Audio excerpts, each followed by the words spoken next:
French ఫ్రైస్తో ధీటుగా karela chips బజ్జీలు.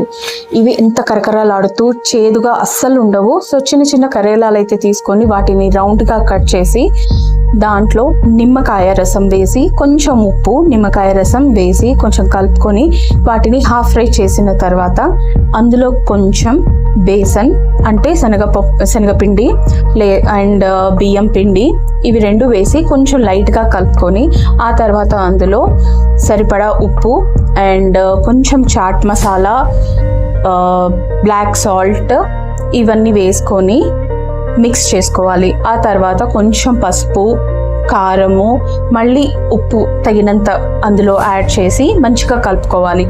ఆ కలుపుకునేటప్పుడు ప్రతి ఒక్క ముక్కకి ఆ మసాలా అనేది మంచిగా పట్టాలి.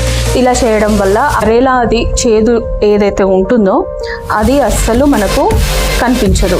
సో ఈ విధంగా చేసుకున్న తర్వాత లైట్గా ఇంకొంచెం మీకు ఆ క్రిస్పీనెస్ రావాలి అని అంటే కొంచెం లైట్గా నీళ్ళు అనేవి దాని మీద స్ప్రింకిల్ చేసి ఆ తర్వాత వాటిని డీప్ ఫ్రై చేసుకుంటే కరకరలాడే కరేలా చిప్స్ అయితే మీకు రెడీ అయిపోతాయి. సో ఈవినింగ్ స్నాక్స్లో కానీ అన్నంలో కానీ ఇవి చాలా టేస్టీగా ఉంటాయి. మీకు నచ్చితే like and subscribe and follow.